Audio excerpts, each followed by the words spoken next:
This video, for the majority of people at least, will change your journey when it comes to dropshipping on Shopify. And I say that because I'm going to be sharing a very important tip through a real life example that will alter your mindset when it comes to testing potential winning products. If you've been someone till this point that's been testing products back to back without seeing any success, I wouldn't blame you if you had the thought if winning products really are only a myth. Well, what I will say is to an extent. Bro, what are you talking about, man? But we'll be diving deeper into that later on. In case if you don't know, I've been in this space for about 5 years now, and throughout the years, I've obviously had some serious losses, of course, as it's part of the journey, but I've also had some serious wins where I've been able to scale multiple stores to both 6 and 7 figures in sales. And by being on both sides of the spectrum, I really wish that I learned this one thing sooner, because this would have saved me so much time, energy, and money. Therefore, I want you to pay close attention throughout this entire video, because it's something that anyone can and should be implementing when it comes to dropshipping. To cut to the chase, we all know that the name of the game is to find that one main winning product to go ahead and scale. Once you do this, it's easier to find your second, third, fourth, so on and so forth. The whole point is taking feedback and implementing it into action so you can obtain even better results the following time you find something that works. I say that because it comes down to recognizing patterns, something I like to call the dropshipping eye. You see, I've tested and scaled products in various different niches, right? Beauty, healthcare, fitness, home improvement, you name it. But the common pattern that I've seen throughout all of this is that it always comes down to angles, marketing angles that is. One single product can be sold a multitude of different ways to different audiences. Now, I've always preached, and you know this if you've been following my channel for some time now, that I always say to test products that are mass targetable and mass approachable. You want to do this so you have different options. Options to think outside of the box once you've recognized the functionality, usage, and purpose of that specific product. You know, just the overall utility of it. Once you've recognized these 3 things when it comes to a product, you can explore different audiences, and I promise in just a little bit, this will all come to sense. So yes, saturation does exist. I'm not gonna hear and lie and say that it doesn't, but only till an extent. That's for most products, not for all, of course. So this is where it gets interesting, okay? I'm gonna give you a real example of this, something as recent as this week, in fact. Take this simple bracelet, for example. Pretty old product that was scaled years ago, and it's kind of been dead in the market ever since. But what if I told you that I brought this product back to life? Or should I say, I brought back life into this product, that too successfully. So this is a bracelet, right? I mean, obviously, just like a bracelet that anyone can go ahead and wear, and it's something that's pretty gender neutral if you just look at it. Really quick, let's go back to when I said about keeping in mind to explore different audiences and angles for a given product. I'm sure back then, you know, when there were a lot less dropshippers around, when there were even less, you know, bracelets produced and manufactured, people were only advertising these as like a stylish, cool, simple accessory to wear. Nothing really crazy and nothing more than that. But what I did was I thought about selling this exact same product to couples, right? Couples that like to have fun in the bedroom, you know, couples that like to utilize handcuffs or ropes or something of that nature.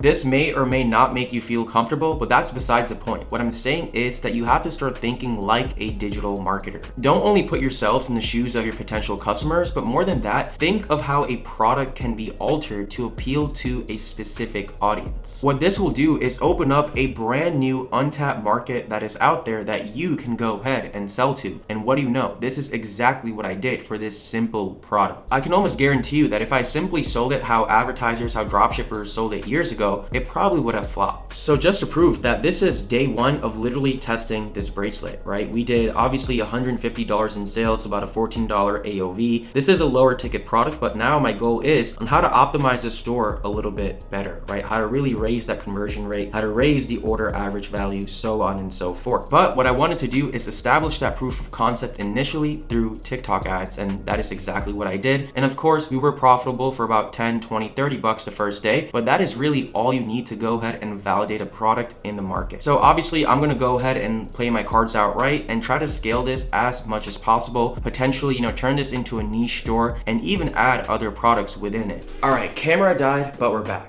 Oh, let's also set the mood in here, and what better way to do with the candle, and even better, using a winning product.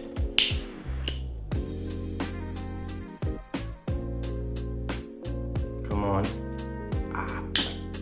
There we go. I want to talk about another cool example, okay? So just a few years ago, if I remember correctly, about 2 or 3 years ago, this client and I were working together through my coaching program, in which, by the way, if you are interested in working with myself one-on-one, you can apply through the link in the description down below. Very limited spots, but if you do need some guidance, I definitely recommend applying. We laid our eyes on this potential product, okay? And there were about 6 or 7 advertisers selling it at scale on Facebook. And essentially what it was this gate, right? Think of it like a regular playpen. All of the advertisers, the dropshippers scaling this product were selling it to parents, adults who have kids, who have little ones, who have toddlers, so they can keep them, out of certain areas within the home. So guess what we thought of selling this product to? If you can guess, drop it in the comments down below. We thought of selling it to no other than pet owners. We thought about the 3 main things about the product that we discussed before, right? What I mentioned earlier in the video: the functionality, the purpose, the usage, the utility of it. This product would benefit just how it would to parents, the same to pet owners. And we ended up doing about $150,000 in sales with this specific product through this different untapped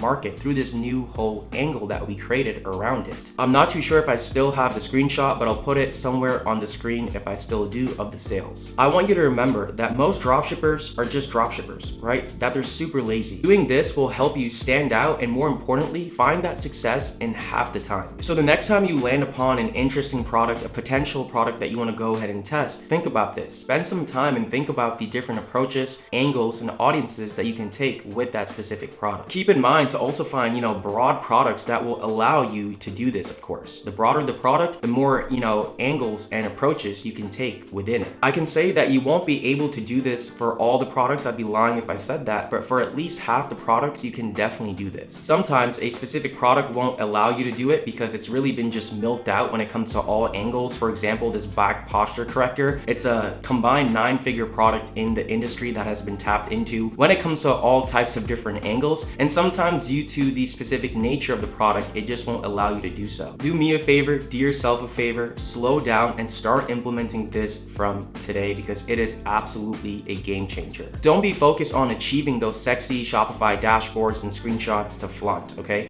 Knowledge. That's not the way to go about things. Dropshipping is not dead, let me tell you. It just requires you to adapt and pivot where and when needed. I truly hope you enjoyed this video and got something out of it. I know not a lot of people talk about this on YouTube, so I wanted to go ahead and share this with you guys. Also, if you are thinking of starting a brand new Shopify store, you can actually now get Shopify for only $1 a month for 90 days if you sign up through the link in the description below. I'm not sure on how long this is around till, so definitely take advantage of it. Thank you guys so much for tuning in. Feel free to also like this video and subscribe to the channel, as I do post new videos every single Wednesday. Until the next one, your boy's out. Peace. Pretty cool.